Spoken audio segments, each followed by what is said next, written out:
All right, they're yelling, pack them up, zip them up in the 49ers locker room right now because the team is about to board the buses to take them to SJC for the flight to Cleveland. Final 49ers update from the facility here of the week.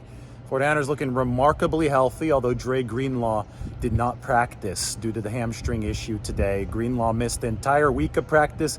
He's officially listed as questionable for 49ers Browns. I asked Kyle Shanahan a few minutes ago, is Dre Greenlaw the caliber of player that can play on Sunday even if he hasn't practiced? Because there aren't that many of those guys. And Kyle Shanahan responded by saying definitely. So do not rule out Dre Greenlaw just yet. If he doesn't play, expect Oren Burks, who's been really, really good as the 49ers third linebacker, expect him to slide into that number 2 linebacker role behind Fred Warner. And then it'll be interesting who would be the number 3 in that scenario. Of course, you've got Curtis Robinson, who was one of the 49ers scout team players of the week.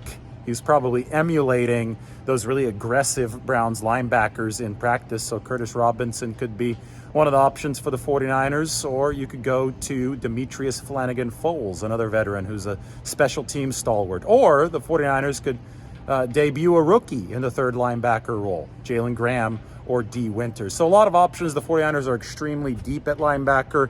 And if there's any question regarding Dre Greenlaw's health and a possibility of a re-aggravation of that hamstring injury, they're probably just going to sit him on Sunday. But he is one of those guys that you can decide to activate at the last minute just because he's so well versed in the 49ers system. Elijah Mitchell, running back, he's also on the injury report listed as questionable, but obviously things have been trending in a good direction for Elijah Mitchell. Back out of practice on Thursday and Friday with his knee injury. He's got a leg sleeve over that right leg, so presumably over the knee that he injured about 2 weeks ago. I would expect Elijah Mitchell to be ready to go for this game on Sunday, although he is listed as questionable. Aaron Banks off the injury report, full go with his shoulder injury. And again, zoom out, total big picture for the 49ers here is these guys are damn healthy for it being week 6 of the NFL season.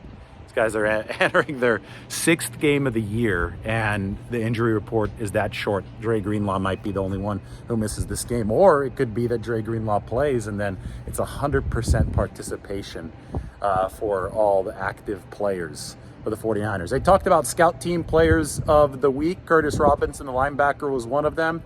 Braden Willis, the rookie tight end, was another scout team player of the week. I talked to Willis in the locker room. He said that he had to emulate David Njoku, the Browns tight end, who's a quality player. So Willis did a good job emulating David Njoku. And then Shamar Jean-Charles, the 49ers cornerback on the practice squad, he also was a scout team player of the week. I'm guessing that he had to emulate Denzel Ward. So good week of practice for the 49ers. Buses will be rolling out to Cleveland here very shortly, where the 49ers will attempt to move to 6-0. And if they move to 6-0, well, then they have the Minnesota Vikings on Monday Night Football, a chance to go 7-0, and, we can go from there. But 1 week at a time. 49ers 5.5-point favorites against the Browns. This has been the update from Levi Stadium. I'll tack on a Deebo Samuel interview right now.